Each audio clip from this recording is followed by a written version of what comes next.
몇 년 전에 한국의 모든 성도들에게 감동을 주었던 책 한 권이 있습니다. 그 책이 어떤 책이냐면 내려놓음이라는 책입니다. 이 책의 저자는 이용규 선교사님입니다. 몽골에 가서 선교를 하신 그 은혜들이 내용들을 그 책에 기록했습니다. 그는 서울대학교를 나오고 하버드대학교에서 박사학위를 받았습니다. 많은 곳에서 오라고 했지만 그 모든 것들을 뿌리치고 그는 몽골에 선교사로 가족과 함께 떠났던 사람입니다. 그러면서 그때 있었던 그런 감동과 은혜를 쓴 책이 이 내려놓음이라는 책입니다. 그 내려놓음이라는 책 속에는 이런 내용이 있습니다. 그가 이레교회에서 사역을 하다가 다른 한 군데 베르흐 지역에 예배 초소를 개척하고 거기에 예배를 인도하고 있었을 때였습니다. 예배를 시작하기 얼마 전에 한 자매, 멀러르라는 자매가 온몸에 땀을 다 적신 채로 숨이 차서 헐떡거리면서 예배 시간에 맞춰서 한 자매가 들어오는 것입니다. 선교사님이 물어봤습니다. 왜 이렇게 땀을 흘리면서 숨차 헐떡거리면서 이곳에 왔느냐 그랬더니 오늘 주일 예배 시작하기 몇 시간 전에 저희 소 한 마리가 없어졌습니다. 그 소 한 마리를 찾기 위해서 제가 온 그 광야를 다 뒤졌어도 소를 찾지 못했습니다. 그래서 보니까 시간이 많이 지나가서 예배 시간이 가까워오고 있는데 내가 소를 찾으러 갈 것이냐 예배를 드리러 갈 것이냐 갈등을 하다가 그래도 내가 예배를 드려야겠다 생각해서 예배 시간에 맞춰서 이렇게 땀 흘리면서 뛰어오니라고 이렇게 숨차게 왔습니다. 그렇게 얘기를 했습니다. 이용규 선교사님이 볼 때 너무나 기특했습니다. 그래서 그를 위해서 간절히 기도해 주었습니다. 하나님, 이 자매가 예배를 위해서 이렇게 결단하고 소를 포기하고 주님 앞에 나와서 예배를 드리는데 이 결단이 헛되지 않도록 하나님이 축복해 주세요 하고 간절히 그를 위해서 기도해 주고 그 다음에 예배를 드렸습니다. 예배는 은혜스럽게 마쳤습니다. 근데 신기한 일이 있었습니다. 예배가 다 마쳐질 즈음에 밖에서 맨 소리가 났습니다. 음메 하는 소리가 났습니다. 그 잃어버렸던 소가 예배 초소로 지발로 찾아온 것입니다. 하나님이 소까지도 주관해 주시고 하나님 앞에 예배를 드리는 일에 우선순위로 살아가는 그 자매의 기도를 들어주신 것입니다. 예배의 우선순위를 두고 살아가는 사람들에게 하나님이 주시는 은혜는 우리가 상상할 수가 없습니다. 어떤 한 그 학자가 조사를 했습니다. 주일날 예배를 마치고 돌아가는 성도들에게 물어봤습니다. 오늘 예배 시간에 하나님께서 주셨던 말씀의 본문이 무엇입니까? 라고 물어봤습니다. 근데 기억하는 사람이 5%밖에 되지 않는답니다. 여러분, 오늘 설교 본문이 뭐지요? 시편 100편입니다. 우리 교회는 그런 일이 없기를 바랍니다. 예배가 무너지기 시작하면 우리 삶의 모든 것들이 다 무너지기 시작합니다.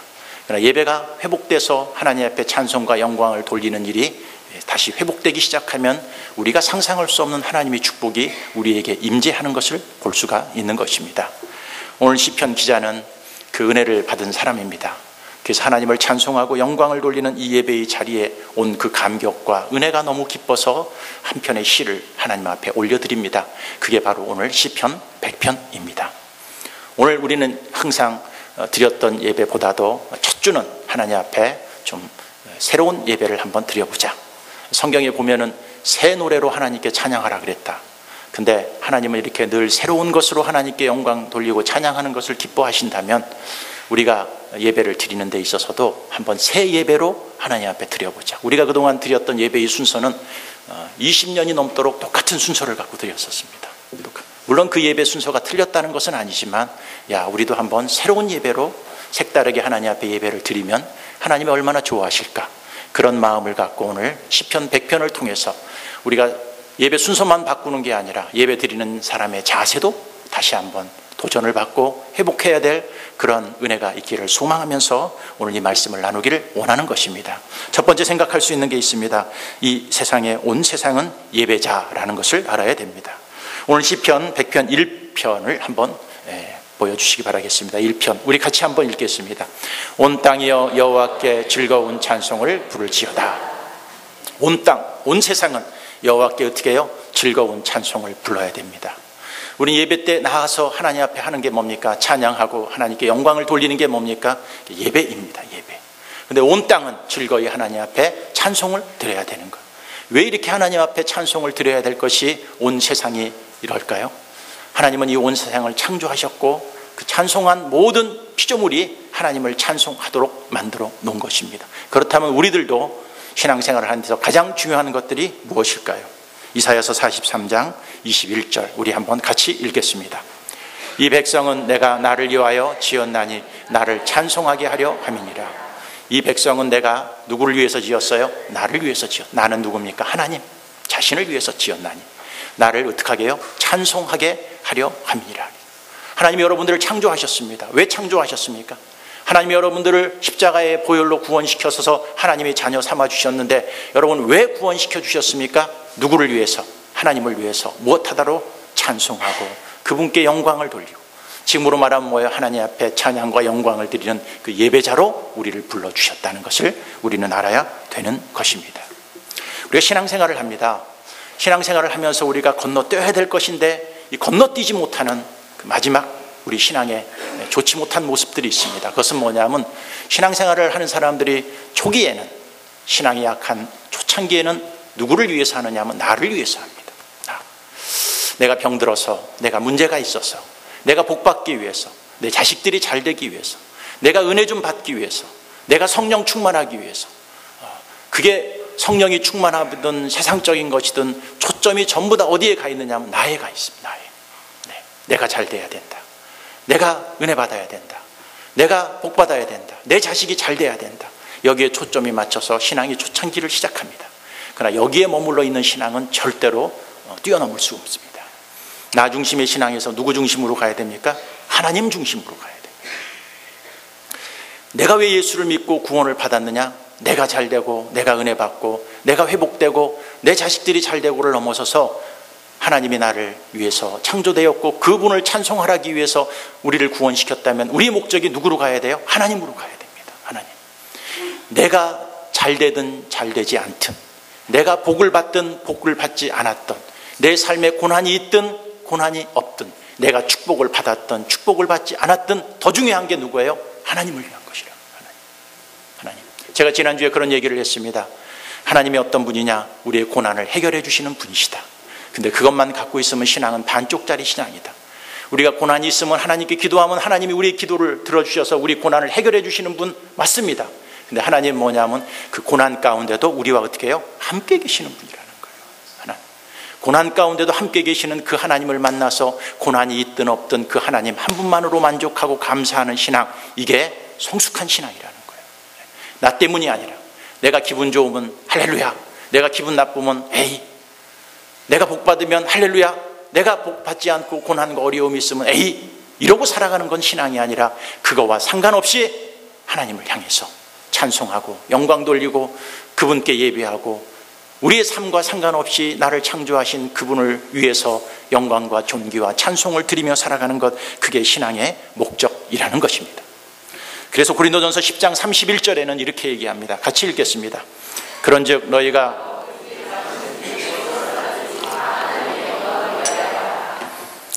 먹든지 마시든지 무엇을 하든지 다 누구의 영광을 위해서? 하나님의 영광을 위해서 하라는 거예요. 내 삶의 정황이 어떤지 그거와는 상관하지 말고 우리는 오직 하나님께로만 영광을 돌려야 될 자격을, 또 그러한 직분을, 그러한 사명과 그 목적을 향해서 살아가는 것이 하나님의 백성이 살아가는 삶의 모습이라는 것입니다. 성경에 보면은 하나님이 좋아했던 지파 하나가 있습니다. 그 지파가 누구냐면 유다 지파입니다. 하나님이 유다 지파를 좋아하고 사랑했던 몇 가지 이유가 있지만 그 중에서 중요한 것이 있습니다. 그게 뭐냐면 유다라는 말이 있습니다. 유다. 여러분, 유다라는 말의 원어의 뜻이 뭔지 아십니까? 찬송이라는 뜻이 있습니다. 찬송. 하나님은 유다 지파를 이름 지을 때부터 그 이름을 무엇으로 했어요? 찬송이라고 했습니다. 우리나라도 이름을 지을 때 뭐 찬송이, 찬양이 이렇게 이름을 짓는 것처럼 유다 지파 이름 자체가 뭐예요? 찬송인 거예요. 찬송. 그 이름 때문에 하나님은 그를 좋아합니다. 그 이름 때문에. 유다 지파를 통해서 다윗이 나왔고, 다윗의 후손을 통해서 예수 그리스도가 나왔고, 하나님은 유다 지파를 사랑해서 전쟁을 할 때마다 하나님께 물어봅니다. 하나님, 어느 지파가 먼저 나가서 전쟁을 하오리까? 물어보면 유다 지파가 먼저이니라. 광야에서 40년 동안 광야 생활할 때 법궤가 앞에 있고 그 제사장들이 법궤를 들고 가고 그 다음에 제일 첫 번째로 따라갔던 지파가 뭐예요? 유다 지파. 왜? 하나님을 찬양하는 지파, 찬송이라는 이름을 가진 지파, 그게 1순위라는 거예요. 1순위. 하나님이 다윗을 사랑했습니다. 왜 그를 그렇게 사랑했을까요? 여러분 시편을 보십시오. 시편에 있어서 많은 부분을 다 누가 지었어요? 다윗이 지었습니다. 다윗이. 그는 늘 하나님을 찬양하는 사람이었고 하나님께 영광을 돌리는 사람이었고 기쁠 때나 슬플 때나 누명을 쓸 때나 억울한 일을 당할 때나 고통 속에 있을 때나 즐거운 일이 있을 때나 상관하지 않고 그는 어떻게 했어요? 하나님을 찬양했습니다. 여러분 시편의 내용을 그동안 쭉 보지만 즐거운 일만 있었어요? 아닙니다. 힘든 일, 원수가 자기를 괴롭혔던 일, 사망의 음침한 골짜기, 고통의 순간 속에서도 그는 늘 누구를 찬양했어요? 하나님을 찬양했어요. 하나님. 왜 하나님이 다윗을 좋아합니까? 그는 자기의 삶과 상관없이 누구를 찬양했어요? 하나님을 찬양했기 때문에 하나님은 그 다윗을 좋아했던 것입니다. 여러분 성경이 있습니다. 성경을 찬송가를 펴고 창세기부터 계시록까지 제일 두꺼운 책이 뭘까요? 창세기, 출애굽기, 레위기 있죠. 제일 두꺼운 책이 뭘까요? 제가 무슨 설교하고 있죠 지금? 이거 갖고 고민하는 사람들은 학력고사 모르는 거 나올 때 떨어집니다. 제일 두꺼운 책이 뭘까요? 시편입니다. 시편. 그것은 뭐예요? 양이 많다는 것은 뭐예요? 우리 인생에 제일 중요한 게 뭐라는 거예요? 하나님을 찬양하고 하나님께 예배드리는 게 제일 중요하다는 거예요. 성경 창세기부터 계시록까지 있습니다. 여러분들이 무작위로 딱 봐서 제일 가운데를 딱 보고 딱 펼치면 어딜까요? 이제는 답이 나오네. 시편입니다. 시편. 외적인 것을 갖고 중요성을 평가하냐 그렇게 생각할지 모르지만 여러분 가장 중심에 있는 게 시편이고 가장 양이 많은 게 뭐예요? 시편이라는 것은 여러분의 인생에 있어서도 여러분의 중심에 항상 하나님을 찬양하고 영광 돌리는 예배자의 삶이 중심이고 여러분의 삶에 가장 많은 것을 투자하고 가장 많이 해야 될 일이 뭐라는 거예요? 하나님 앞에 찬양하고 영광 돌리고 예배드리는 것, 이것이 가장 우선이어야 된다는 것입니다. 여러분 그동안 여러분의 삶에 있어서 예배자로서의 삶의 태도는 어땠습니까? 하나님의 예배자로 여러분 부르시고 하나님을 찬송하고 영광 돌리기 위해서 불렀는데 여러분의 신앙의 관심은 하나님께 영광 돌리고 예배드리고 찬양하는 게 1순위고 목적입니까? 아니면 여러분의 삶의 정황이 먼저입니까? 여러분 예배자로서 하나님 앞에 나오는 일을 가장 중요하게 여기십시오. 가장 귀하게 여기십시오. 가장 존중하십시오. 우리 왜 주일날 이렇게 예배를 드립니다. 근데 제가 늘 안타깝게 생각하는 게 있어요. 수요일 예배는 우리 교회 숫자에 비해서 수요일 예배 숫자가 굉장히 적습니다. 왜 그럴까? 수요 예배는 예배가 아닌가? 그 예배를 통해서도 하나님은 영광받고 찬양받고 여러분들을 통해서 귀히 여김을 받는 목적을 이루기를 바라는데 우리는요 예배 한번 딱 드리고 그 다음에 말고 일주일 동안 하나님과는 전혀 상관없는 찬양과 영광과 거룩함이 없이 우리가 살아간다면 그건 신앙 안에 있어서 바람직한 태도는 아닌 것 같습니다. 여러분 내가 중요합니까? 하나님이 중요합니까? 내 삶의 정황이 중요합니까? 하나님께 영광 돌리는 게 중요합니까? 내 문제가 중요합니까? 하나님께 찬송 드리고 영광 돌리는 그것이 중요합니까? 여러분의 삶의 우선순위는 어디 있습니까? 오늘도 하나님은 분명히 얘기합니다. 내가 나의 찬송을 받기 위해서 너희들을 창조했다는 것입니다. 다시 한번 우리의 신앙의 모습들을 돌아보고 하나님께 나와서 우리 모든 성도들이 찬송 드리는 일, 영광 돌리는 일, 예배하는 일, 그리고 그 하나님을 찬송하는 그 목적을 위해서 우리가 지음받은 피조물로서의 사명이 무언 것을 깨닫고 다시 예배자로 하나님 앞에 바로 서는 그러한 주님의 백성들이 되기를 바라는 것입니다. 그러면 두 번째, 어떻게 예배를 드려야 될까요? 첫 번째로 우리는 즐겁게 찬송을 부르며 나와야 됩니다. 오늘 시편 100편 1절을 보십시오. 온 땅이여 여호와께 어떻게 즐거운 찬송을 부를지어다 그랬어요. 우리가 하나님 앞에 나와서 찬양하고 예배를 때 우리 마음을 하나님이 보여줍니다. 어떻게 하라고 그래요? 즐겁게 드리라. 즐겁게 찬송을 합니다. 여러분이 찬송 속에는 능력이 있습니다. 어떤 성도는 찬송을 하다가 감동을 받아서 은혜를 받기도 하고 눈물도 흘리기도 하고 찬송을 부르다가 병이 치료되기도 하고 찬송을 부르다가 주님이 주시는 감동과 은혜 앞에서 새로운 힘과 좌절했던 신앙이 회복되는 놀라운 축복을 얻는 예가 찬송을 통해서 굉장히 많이 있습니다. 여러분 그 찬송하는 사람들이 어떤 마음으로 와야 될 때? 즐거운 마음으로. 여기서 즐겁다는 말은 원어적으로 보면은 외치면서 부르는 상태를 얘기하고 있습니다. 이것은 원어적으로 이렇게 얘기합니다. 전쟁에서 승리를 했을 때 외치는 그 외침을 갖고 하나님을 찬송하라는 것입니다. 우리나라가 예를 들어서 대표팀이 일본하고 축구 경기를 합니다. 축구 경기 1대1 동점이었습니다. 동점이에요. 끝나기 30초 전에 우리나라가 한 골을 넣어서 이겼습니다. 그럼 어떻게 해야 돼요? 이렇게 앉아 있으세요? 이렇게 앉아 있었어요? 막 뛰어다니면서 좋아서 막 난리를 치고 대한민국 해가면서 막 좋아서 어쩔 줄을 모를 겁니다. 전쟁에서 이겼을 때의 그 외침, 이게 원어적으로 즐겁게 찬송을 부르라고 하고 있는 것입니다. 여러분, 우리 찬송은 어떻습니까? 억지로? 하기 싫어서? 아니면은 그 기쁨과 즐거움은 다 사라진 채로 그냥 세상에 다 찌들여 갖고 인상 박박 쓰고 와갖고 그냥 하나님 앞에 예배를 드리면은 그것은 예배자의 자세가 아니라는 것입니다. 여러분, 하나님 앞에 여러분 예배하러 왔습니까? 우리 즐겁게 부르십시다. 기쁨으로 드리십시다. 그런 마음을 갖고 하나님 앞에 드리는 주의 백성이 되기를 바라는 것입니다. 두 번째는 어떻게 해야 됩니까? 기쁨으로 섬기면서 나오기를 바란다고 합니다. 2절을 한번 보겠습니다. 2절, 100편 2절 같이 읽겠습니다. 기쁨으로 여호와를 섬기며 노래하면서 그의 앞에 나아갈지니라. 우리가 하나님 앞에 예배드리고 찬양드리고 나올 때 어떻게 하라고 그래요? 기쁨으로 여호와를 섬기며 노래하면서 그의 앞에 나아갈지라 그랬습니다. 여러분, 우리가 하나님 앞에 나올 때 기쁨이 있어야 됩니다. 기쁨이 사라지면 우리 신앙이 점점 예배자로서의 자격을 잃어버립니다. 여기 보면 이런 말이 있어요. 기쁨으로 여호와를 섬기면서 우리가 하나님 앞에 예배드리러 나오기 전에 그 전에 어떤 게 있어야 돼요? 기쁨으로 여호와를 섬기면서 하나님 앞에 노래를 부르라는 거예요. 이 말은 이렇게 생각할 수 있습니다. 우리가 오늘 예배드리러 나왔습니다. 근데 이 예배 드리기 전에 여러분들의 삶에 하나님을 위해서 섬기는 일들이 있을 것입니다. 여러분, 그것을 섬겼을 때 이미 우리는 그 섬김에 어떤 것이 있어야 돼요? 기쁨으로 섬겨야 된다. 교사를 합니다. 기쁨으로 교사 일을 하면서 하다가 누구한테 나와서? 하나님 앞에 나와서 찬양을 드리라는 거예요. 내가 주님을 위해서 오늘 식당에서 봉사를 합니다. 근데 예배를 드릴 때 그 하나님 앞에 봉사하면서 할 때 어떻게 해요? 기쁨으로 드리면서 그 마음을 갖고 하나님 앞에 나와서 예배를 드릴 때 그 예배가 하나님 앞에 합당한 예배라는 것입니다. 하나님이 주시는 섬기는 일들이 있습니다. 그게 지겨운 거예요. 하기 싫은 거예요. 하기 싫은 거예요. 빨리 세월아 지나가라. 12월 달 나는 그만두련다.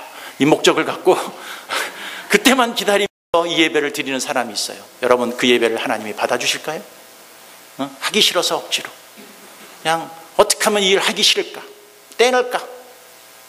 여러분, 하나님이 원하는 건 뭡니까? 기쁨으로 주님을 섬기면서 주님 앞에 나와서 찬양하고 예배 드리는 것, 하나님은 그것을 받아주신다는 것입니다. 여러분, 주님이 주신 일들 다시 한번 기쁨으로 하십시오. 기쁨을 회복하십시오. 짜증나고 힘들고 원망스럽고 어려운 일이 있어도 그런 것과 상관없이 우리가 하나님 앞에 나와야 됩니다. 왜 우리가 짜증나고 힘들고 어렵고 좌절되어 있습니까? 사람들 때문에, 환경들 때문에 우리는 그렇게 된 거예요. 근데 그건 그거고 우리가 하나님 앞에 나올 때는 그것과 상관없이 어떻게 해야 돼요? 기쁨을 가지고 나와야 됩니다. 빌립보서 4장 4절에는 그래서 이렇게 얘기하고 있습니다. 같이 읽습니다. 주 안에서 항상 기뻐하라. 내가 다시 말하노니 기뻐하라. 여기 보면 주 안에서 어떻게 하라고 그래요? 항상 기뻐하라. 항상 기뻐하라는 것은 우리의 삶의 정황과 우리 삶의 감정과 우리 삶의 어떤 사건과 관계없이 어떻게 하라는 거예요? 기뻐하라는 거예요. 그 기뻐함이 얼마나 중요했으면 뭐라고요? 내가 다시 말하노니 기뻐하라. 강조했습니다. 그럼 기뻐해야 돼요? 안 해야 돼요? 해야죠. 해야죠. 데살로니가전서 5장 16절 같이 한번 읽겠습니다. 항상 기뻐하라. 다음, 쉬지 말고 기도하라. 범사에 감사하라. 이것이 그리스도 예수 안에서 너희를 향하신 하나님의 뜻이라. 항상 기뻐하는 게 누구의 뜻이에요? 하나님의 뜻이에요. 하나님의 뜻에 대해서 여러분 군소리할 것 없다는 거예요. 왜 그럼 우리는 항상 기뻐하지 않느냐? 하나님의 뜻을 찾는 인생이 아니라 내 뜻을 찾는 인생이기 때문입니다. 내 뜻을 보니까, 내 생각을 보니까 기분이 나쁜 거야. 그러니까 항상 기뻐할 수 없는 거예요. 왜 우리가 항상 기뻐할 수 없는 줄 아십니까? 하나님의 뜻, 하나님의 영광, 하나님이 생각을 위해서 살아가는 사람이 아니라 내 감정, 내 환경, 내 조건을 갖고 살아가는 사람들은 절대 할 수 없는 게 있습니다. 항상 기뻐할 수 없습니다. 항상 기뻐요. 그러나 주님께서 말합니다. 우리가 신앙생활하면서 여러분이 소원이 뭐예요? 누구 뜻을 이루는 거예요? 하나님의 뜻을 좀 실천했으면 좋겠습니다. 이게 고민 아닙니까? 그 하나님의 뜻이 어떻게 하나요? 나의 삶의 정황에 상관없이 항상 기뻐하라고 그러면 어떻게 해야 돼요? 기뻐하라는 거예요. 기뻐하라는 거예요. 왜 기쁨이 사라졌습니까? 하나님의 뜻보다 누구 뜻이 강하니까? 내 뜻이 강하니까. 내 생각이 강하니까 우리가 기쁨이 사라졌습니다. 그러면 하나님의 뜻대로 항상 기뻐하려면요, 내 뜻, 내 생각, 내 아집, 내 고집, 내 생각을 어떻게 해야 돼요? 내려놓고 하나님의 뜻이 무엇일까를 찾고 그 뜻을 위해서 살아가는 사람들에게는 반드시 하나님이 항상 기뻐할 수 있는 축복을 주실 것입니다. 그리고 세 번째는 어떻게 하나님이 예배자로서 그 문에 들어가기를 원합니까? 감사함으로 그 문에 들어오시기를 바랍니다. 시편 100편 4절 있습니다. 같이 읽겠습니다. 감사함으로 그의 문에 들어가며 찬송함으로 그의 궁정에 들어가서 그에게 감사하며 그의 이름을 송축할지어다. 여기 뭐라고 얘기하고 있습니까? 감사함으로 그의 문에 들어가서 찬송하라는 거예요. 그의 궁정에 들어가서 그에게 감사하며 그의 이름을 송축하라는 거예요. 우리가 하나님 앞에 예배드리러 나왔습니다. 그 성전 문에 들어가서 하나님을 송축할 때 어떤 마음?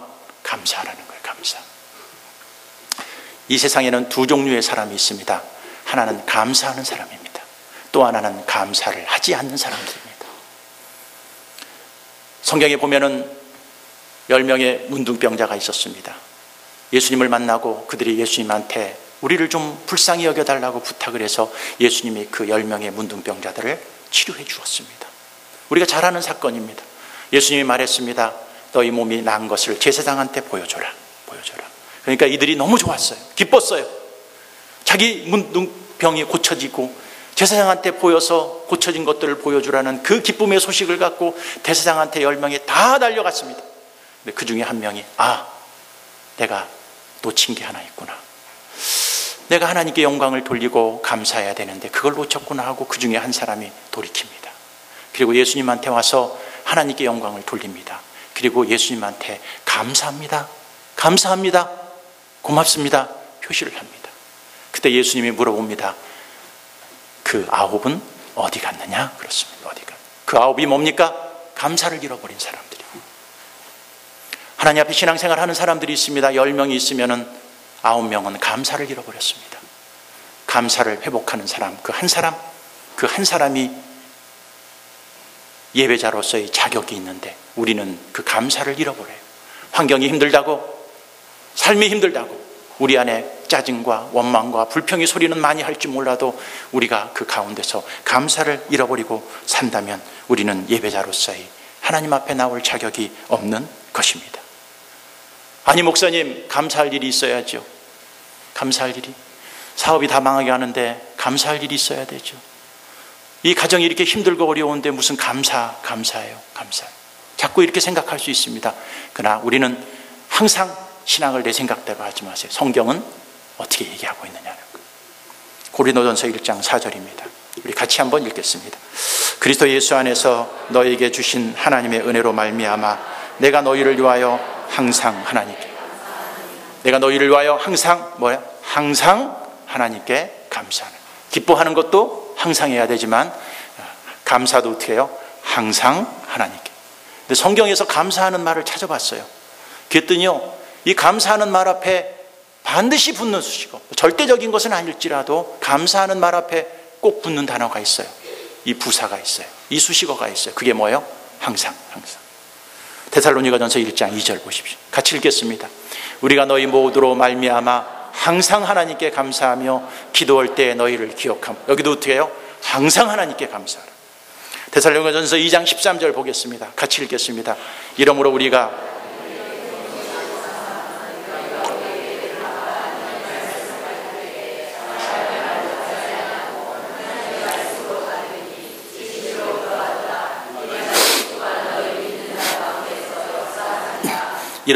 하나님 앞에 어떻게 해요? 끊임없이 감사함. 항상이라는 말과 끊임없이라는 말이 틀리다고 생각하시는 분 안 계시죠? 네, 비슷한 말입니다. 같은 말입니다. 데살로니가전서 5장 18절에는 이렇게 얘기합니다.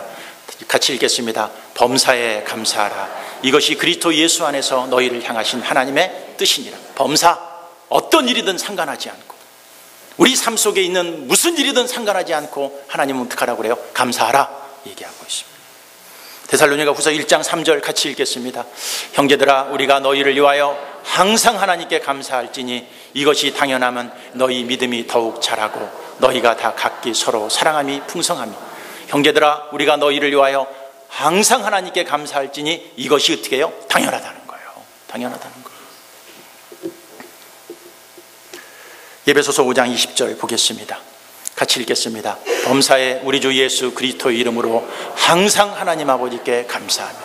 여러분, 이 감사하다는 말 앞에 꼭 들어가는 단어가 있습니다. 그게 뭐예요? 항상, 끊임없이, 범사입니다. 한마디 한 것이 아니라 성경에 이런 말이요 가득 차 있어요. 그렇다면 우리는 우리 삶이 정황이 어떻습니까?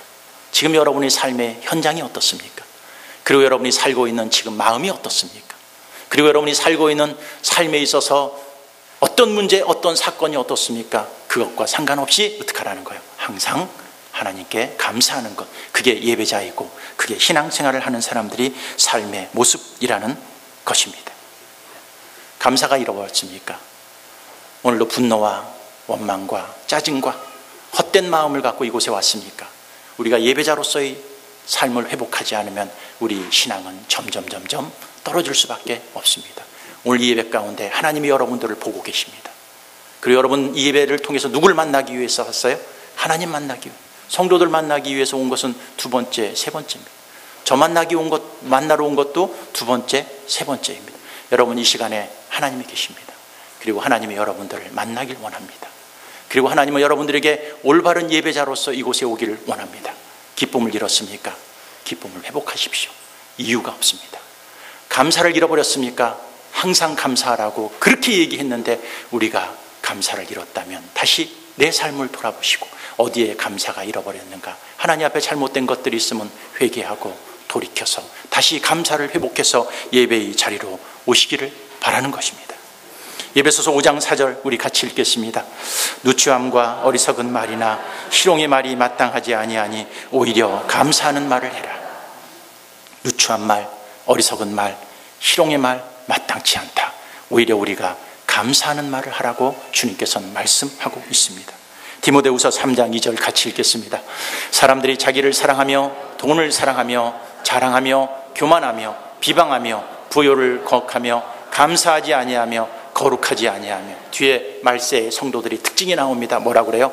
감사하지 아니하며. 감사. 말세가 될수록요 성도들이 심정이 이기적으로 변합니다. 그렇게 변하는 이유가 전에 나와요. 사람들이 누구를 사랑해요? 자기를 사랑합니다. 뭐를 사랑해요? 돈을 사랑합니다. 그리고요 자랑하고 사람이 교만합니다. 교만해요. 자기가 잘난 줄 아는 거예요. 그리고 사람들을 무엇하기 시작해요? 비방하기 시작합니다. 그리고요 부모를 거역합니다. 리더십을 거역하기 시작합니다. 그래서 어떻게 해요? 감사가 안 나오는 것입니다. 그래서 거룩하지 않은 것입니다. 여러분 이 세상의 말세, 다른 사람들은 이렇게 자기를 사랑하고 돈 사랑하고 교만하고 자랑하고 비방하고 거역하고 이렇게 살아갈지라도 주님, 우리는 말세를 당한 성도의 예배자의 모습으로서 이러한 모든 것들을 회개하고 다시 감사하는 마음을 회복해서 예배할 때 항상 하나님께 감사함으로 예배에 나와서 주님이 받는 복된 예배를 드리는 주님의 백성들이 되기를 바라는 것입니다. 성도들을 봅니다. 여러분 실질적으로 한번 봅시다. 우리 1년을 탁 지나갑니다. 1년을 탁 지나가 여러분 마음으로 하나님 감사합니다라는 말을 몇 번 했습니까? 몇 번 했습니다. 여러분 주위에 있는 사람들에게 감사의 말을 얼마나 했습니까? 조금 더 구체적으로 들어보겠습니다. 1년 지금 오늘이 10월 달입니다. 10월 첫 주. 1년 동안 여러분 하나님 앞에 감사헌금 몇 번이나 했습니까? 몇 번이나 했습니까? 한번 돌아보십시오. 내가 진짜 감사자의 삶을 살고 있고 예배 올 때 그런 감사의 마음과 감사를 한 경험이 얼마나 있나 우리를 한번 돌아보십시오. 돌아보십시오.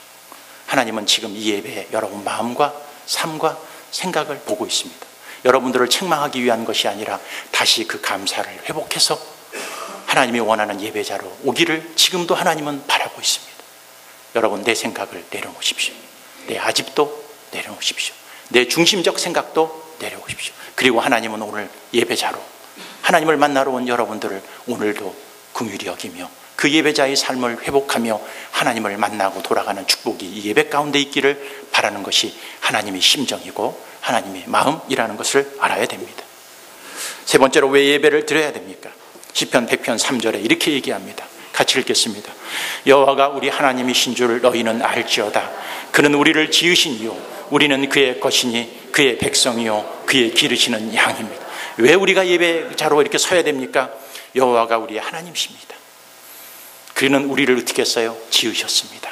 그리고 우리는 누구의 것이에요? 그의 것입니다. 그의 뭐예요? 백성이고 그의 기르시는 양입니다. 여러분 하나님의 것입니다. 하나님의 백성입니다.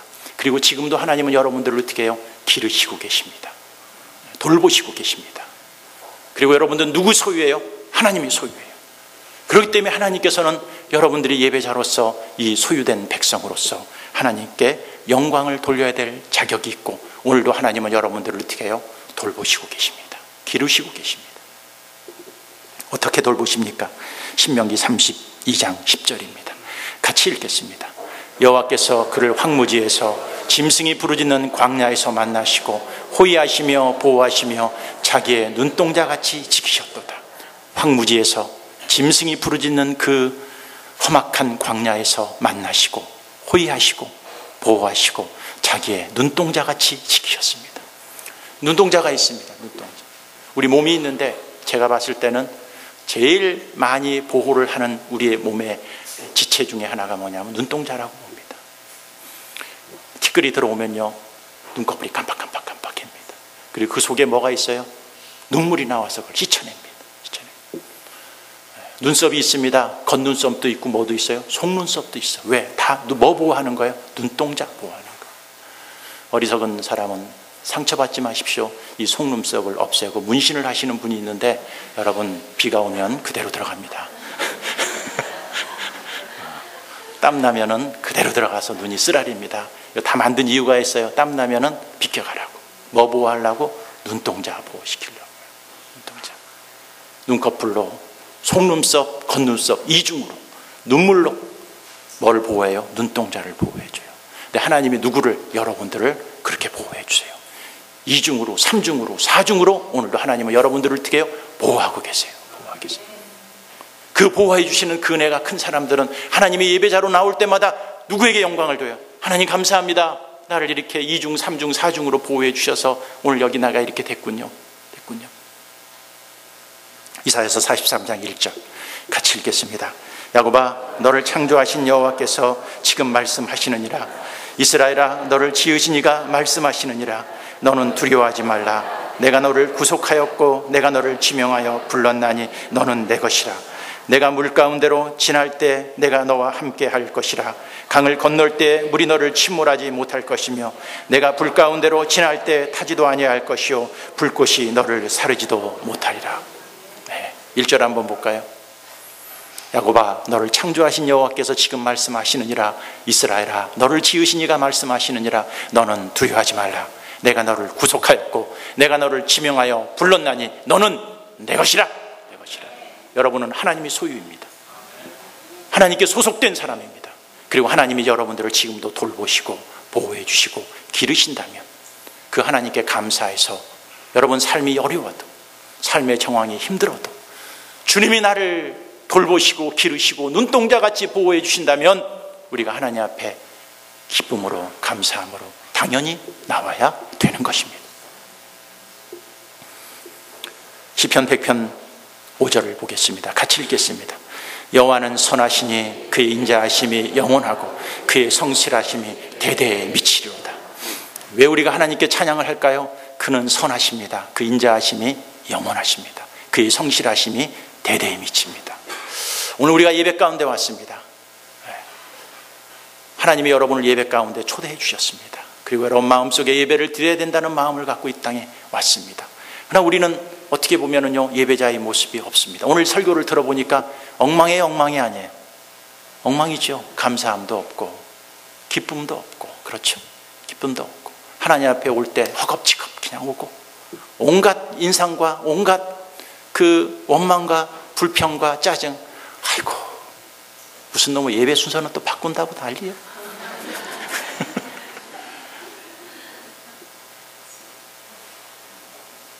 이 중에는 없어, 그렇죠? 이 중에는 없어요.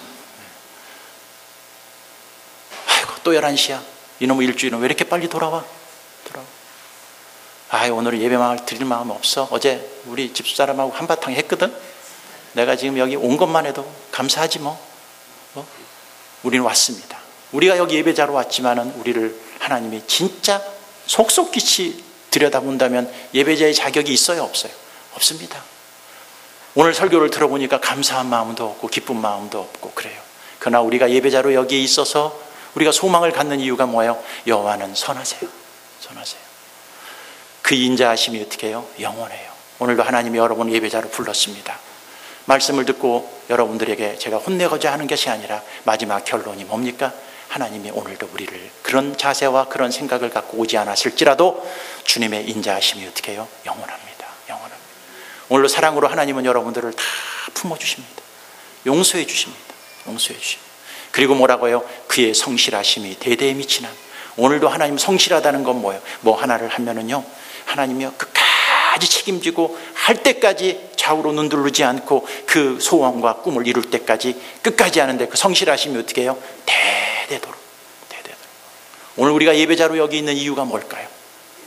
삶과 행동과 예배드리는 태도를 보면은 하나님 앞에 마음에 드는 것 하나도 없지만 오늘도 그 인자하심이 영원하기 때문에 그 성실하심이 대대에 미치기 때문에 오늘도 하나님은 여러분들을 포기하지 않고 이 자리에 불러주신 것입니다. 주십니다.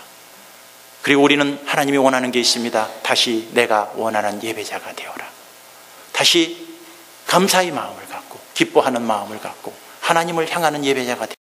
너는 신앙생활 하면서 늘 자기 생각, 자기 목적, 자기 꿈, 자기 야망, 자기 생각, 자기 은혜 받을 궁리만 하지 말고 이제는 나를 넘어서 하나님께 영광을 돌리고 하나님을 찬양하고 그 하나님을 높이며 우리의 삶의 정황과 상관없이 항상 하나님 앞에 기뻐하고 감사하는 그 예배자의 모습으로 오라고 오늘도 20편 100편을 통해서 우리를 초대하고 계십니다. 유명한 신학자 칼 바르트는 이렇게 예배에 대해서 얘기했습니다. 예배는 가장 중요한 것이요, 가장 긴급한 것이요, 또 가장 영광스러운 일입니다. 이거 외에 뭐 하나도 타협할 여지가 없습니다. 유명한 영성이 충만한 토저 목사님은 이렇게 얘기했습니다.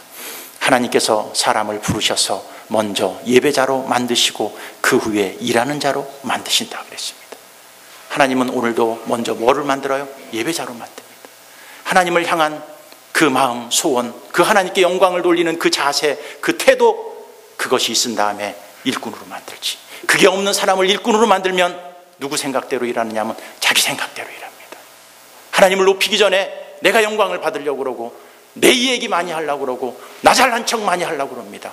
왜? 그는 하나님이 예배자가 아니라 자기를 예배하는 하나님과 어긋난 삶을 살기 때문입니다. 여러분, 하나님은 여러분을 먼저 예배자로 불렀습니다.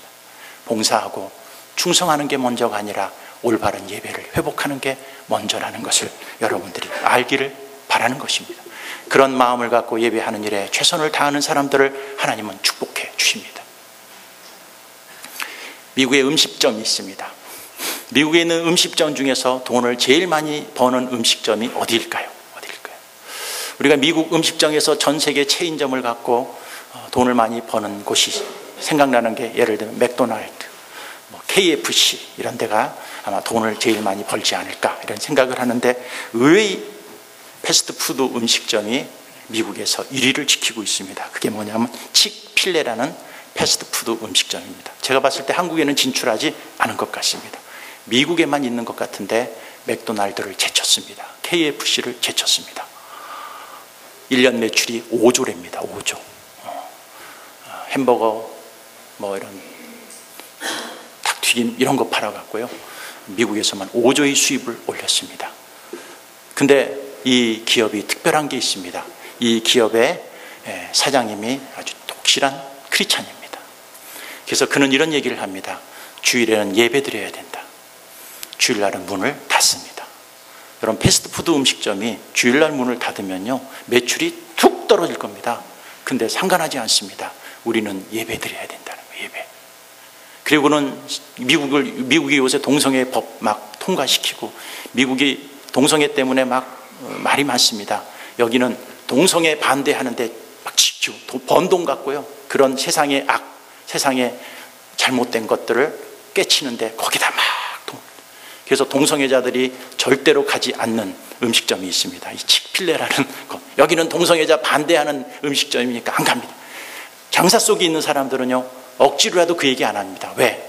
동성애자들이 미국에 얼마나 많아요. 그들이 매출도 무시할 수 없잖아요. 그런 소리 안 하는데 대놓고 얘기합니다. 오지 말려면 오지 말아라. 나는 하나님 앞에 올바른 일을 행하겠다. 하나님 앞에 예배자로서, 그렇죠? 삶 속에서 아닌 것을 정당하게 얘기해주고, 얘기해 줄 수 있는 그 믿음의 예배자로 예배의 장소에서, 예배의 삶의 처소에서 그렇게 하니까 하나님이 그 기업을 축복해 주시는 것 같습니다. 여러분, 우리는 예배자입니다. 예배자. 예배가 무너지면 우리 신앙이 무너집니다. 예배가 무너지면 삶이 무너집니다. 예배가 무너지면 우리 모든 것들이 무너집니다. 우리가 하나님을 섬기다가 뭐가 무너졌어요. 왜 무너졌지? 이유 때문이야? 저 이유 때문이야? 이유 때문이 아닙니다. 뭐가 무너졌어요? 예배자로서의 삶이 무너진 거예요. 하나님은 예배자를 먼저 부르시고 그 다음에 그에게 섬기는 자로 만드십니다. 예배가 무너지면 섬김도 무너집니다. 예배가 무너지면 삶도 다 무너져 버립니다. 우리는 먹든지 마시든지 무엇을 하든지 하나님의 영광을 위해서 부름받은 존재들입니다. 오늘부터 우리가 첫 주의 예배의 순서를 바꾸는 이유도 우리가 예배를 다시 한번 이 시간을 통해서 회복하고 다시 한번 예배자로의 자세를 갖고, 내가 예배 때 왔었을 때 잘못된 마음과 생각을 갖고 그냥 허겁지겁 예배만 드리고 가는 인생들이 아니라 하나님이 나를 찬송 부르기 위해서 지었구나, 내 인생의 목적이 찬송이고 예배구나, 이게 무너져서 내가 다 엉망이 됐구나, 하나님 나를 불쌍히 여기시고 다시 예배자의 모습으로 회복시켜 주십시오 하고 한 걸음 한 걸음 하나님 앞에 나올 때 하나님은 여러분을 살려주시고 우리 교회를 살려주시고 여러분의 가정과 삶의 축복과 은혜를 다시 회복시켜 주실 것입니다. 하늘의 문을 여소서, 이곳을 주목하소서. 주를 향한 노래가 꺼지지 않으니 하늘을 열고 보소서. 이곳에 임재하소서. 주님을 기다립니다. 기도의 향기가 하늘에 닿으니 주여 임재하여 주소서. 이곳에 오셔서 이곳에 앉으소서. 이곳에서 드리는 예배를 받으소서. 주님의 이름이, 주님의 이름만이, 오직 주의 이름만 이곳에 있습니다. 우리 같이 찬양 드리겠습니다.